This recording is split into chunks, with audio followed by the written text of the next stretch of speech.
ये कहानी दूर किसी जंगल की है। इन दिनों जंगल में बारिश का मौसम चल रहा था।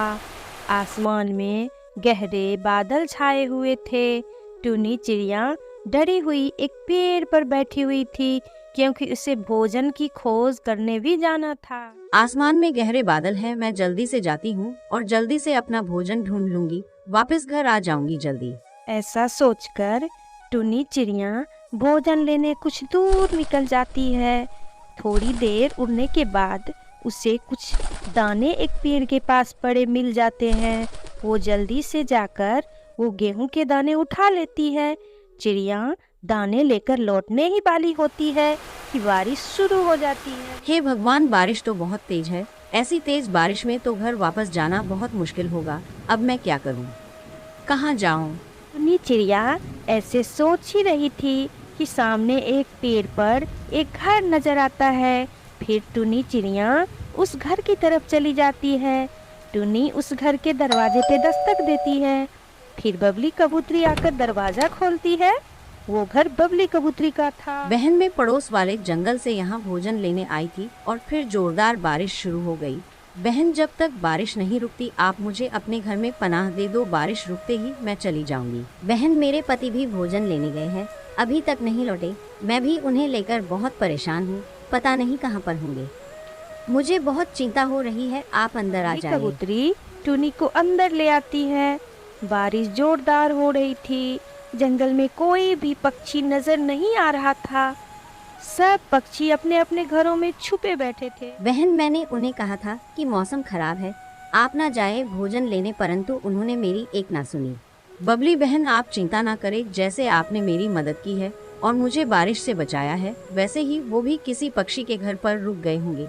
मेरे पास ये कुछ गेहूं के दाने हैं, अगर आपको भूख लगी है तो आप ये दाने खा लें। नहीं, जब तक मेरे पति घर नहीं आ जाते मैं कैसे दाने खा सकती हूँ?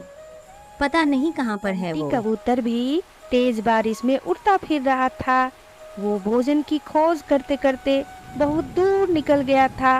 वो भी आसरा ढूंढता ढूंढता कालू कौवा के घर पहुंच जाता है।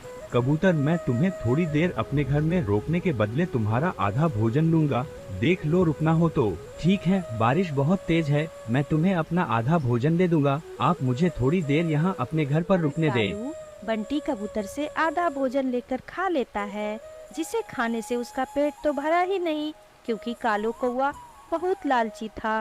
वो फिर कबूतर से कहता है, भाई अब तुम यहाँ से जाओ, बहुत देर हो गई है। कालू कौवा, मैंने तुम्हें अपना आधा भोजन भी दिया है। अब जब तक बारिश नहीं रुकती मैं यहीं रहूंगा। इतनी तेज बारिश में मैं कहाँ जाऊंगा? तो भाई और रुकना है तो अपना बाकी का भोजन भी मुझे दो, नहीं तो निकल जाओ यहाँ से। तो बेचारा बंटी कबूतर करता भी क्या, वो लालची कौवा के घर पर बना था। फिर कालू कौवा बंटी कबूतर का बाकी का बचा हुआ भोजन भी खा लेता है। भोजन खा लेने के बाद कालू कौवा सो जाता है। बंटी कबूतर बारिश रुकने का इंतजार करता है। चिड़िया बहन, मैं जाती हूँ। मैं जाकर देखती हूँ कि मेरे पति बारिश में कहाँ फंस गए हैं। मुझसे अब रुका ही नहीं जा रहा है। आप चिंता न करें, जैसे ही बारिश रुकेगी आपके पति सही सलामत वापस आ जाएंगे। फिर कुछ देर में बारिश रुक जाती है। आसमान भी साफ हो जाता है। ज्यादा भोजन खा लेने के कारण कालू कौवा के पेट में दर्द होने लगता है। कबूतर भाई, मेरे पेट में बहुत जोरों से दर्द हो रहा है, प्लीज आप मेरी मदद करो। तुम्हारे जैसे लालची पक्षी मुसीबत में फंसे पक्षियों का फायदा उठाते हैं। अब बारिश रुक गई है, मैं तो अपने घर जा रहा हूँ, तुम देख लेना अपना। भाई प्लीज मुझे डॉक्टर के पास ले जाओ। ज्यादा भोजन खा लेने की वजह से दर्द हो रहा है, थोड़ी देर में आराम हो जाएगा। अब मेरे पास भोजन भी नहीं है, मैं जा रहा हूँ। ऐसा कहकर बंटी कबूतर वहाँ से चला जाता है। टुनी चिड़िया बारिश रुक जाने के बाद अपने घर जाने ही वाली थी कि बंटी कबूतर भी आ जाता है। मुझे माफ कर दो बबली, मैं आज तुम्हारे लिए खाना नहीं ले पाया। उस लालची कालू कौवे ने अपने घर में रखने के बदले में मेरा सारा भोजन ही ले लिया। आज मैं बहुत शर्मिंदा हूँ। बंटी जी, आप सुरक्षित घर वापस आ गए, यही मेरे लिए बहुत है। मैं बहुत खुश हूँ। एक दिन नहीं खाएंगे तो कुछ नहीं होगा। आप भूखे क्यों सोएंगे? आप मेरा ये आधा भोजन खा ले। अब तो बारिश भी रुक गई है, मैं और भोजन ढूंढ लूंगी। टुनी चिड़िया अपना आधा भोजन बंटी कबूतर को दे देती है।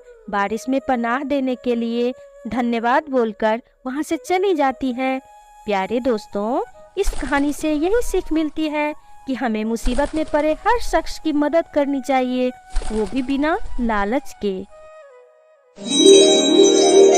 टूनपुर के जंगल में कई पक्षी अपने परिवार के साथ रहते थे। उसी जंगल में टूनी चिड़िया अपनी बेटी टुनटुनी के साथ रहती थी। उसका पति कालू कौवा शहर में काम ढूंढने गया हुआ था। कई दिन बीत गए पर कालू कौवा घर नहीं लौटा। अम्मा मम्मा मुझे भूख लगी है, सुबह से आपने कुछ भी भोजन नहीं बनाया, मुझे बहुत जोरों से भूख लगी है। कहाँ से बनाती भोजन? तुम्हारे पापा जो अनाज रख कर गए थे वो सारा खत्म हो गया है। उन्होंने कहा था कि जल्द लौटूंगा पर अभी तक नहीं आए। मैं जब से उनकी राह देख रही हूँ, कुछ देर और रुक जाओ मेरे बच्चे। अच्छी भूखी थी और टूनी भी उदास थी। तभी उसके पास उसकी पड़ोसन सुंदरी कबूतरी उसके पास आती है। क्या हुआ टूनी बहन, आज तुम बहुत उदास दिख रही हो और बच्चों की भी आवाज सुबह से सुनाई नहीं दे रही है। कोई बात है क्या? मेरी बच्ची कल रात से भूख है, घर में अनाज का एक दाना भी नहीं है, भोजन कैसे बनाऊं? मेरी बच्ची भूख से तड़प रही है, इसके पापा की भी अभी तक कोई खबर नहीं है। तू मेरे साथ चल, भुल्ला कबूतर से कहकर तुझे अनाज दिलवा देती हूँ। जब कालू घर आ जाए तो भुल्ला को पैसे दे देना। वो टूनी को लेकर भुल्ला कबूतर के पास पहुंचती है। भुल्ला भैया, ये मेरी पड़ोसन टूनी चिड़िया है। इसका पति शहर में काम ढूंढने गया है। इसकी बच्ची कल रात से भूखी है, कृपया करके इसको कुछ अनाज दे दीजिए। ठीक है कबूतरी बहन, मैं तुम्हारे कहने से इस चिड़िया को अनाज दे देता हूँ, पर अगर मेरे पैसे समय से नहीं लौटे तो तुम जानती ही हो। हाँ भुल्ला भैया, जैसे मेरे पति वापस आएंगे मैं वैसे ही आपको पैसे लौटा दूंगी। घर आकर टूनी अपनी बच्ची को भोजन बना कर देती है। फिर दोनों भोजन करके खुशी खुशी सो जाते हैं। समय गुजरने लगता है। एक दिन भुल्ला कबूतर टूनी के घर आता है। क्यों टूनी, तू मेरा अनाज खाकर घर पर आराम से पड़ी है? चल निकाल अनाज के, अब तुझे 3 गुने पैसे देने पड़ेंगे। भुल्ला भैया, कुछ दिनों की और मोहलत दे दीजिए, मेरे पति अभी तक घर नहीं लौटे हैं। थोड़ा तरस खाइए मुझ पर, मैं बेसहारा चिड़िया जैसे तैसे अपने बच्चे को पाल रही हूँ। अब तुझे कोई मोहलत नहीं मिलेगी। चल घर खाली कर, जल्दी से अपना सारा सामान बाहर निकल ले, नहीं तो मुझे घर खाली करना अच्छे से आता है। मैं सच कहती हूँ, मैं आपको पैसे जल्द लौटा दूंगी। मेरे पति सच में नहीं आए हैं, मैं झूठ नहीं बोलती। भुल्ला कबूतर टूनी की एक नहीं सुनता, उसके सारे सामान को घर से बाहर फेंक देता है। टूनी अपनी किस्मत पर आंसू बहा रही थी। हे भगवान, जल्दी से मेरे पति को भेज दो, नहीं तो मैं और मेरी बेटी भूख से तड़प तड़प कर मर जाएंगे। शाम होते होते कालू कौवा टूनी के पास आ जाता है। फिर टूनी उसे सारी बात बताती है। टूनी चलो यहाँ से, उस भुल्ला कबूतर की नज़र मेरे घर पर पड़ चुकी है, वो कभी भी हमें नुकसान पहुँचा सकता है। अपनी पत्नी और बेटी को लेकर कालू कौवा पास वाले जंगल चला जाता है। टूनी ये देखो, यहाँ कितनी अच्छी मिट्टी पड़ी हुई है, चलो इससे हम अपने लिए घर बनाते हैं। कालू कौवा उस मिट्टी से सुंदर सा घर बनाता है। मिट्टी का घर बहुत खूबसूरत दिख रहा था।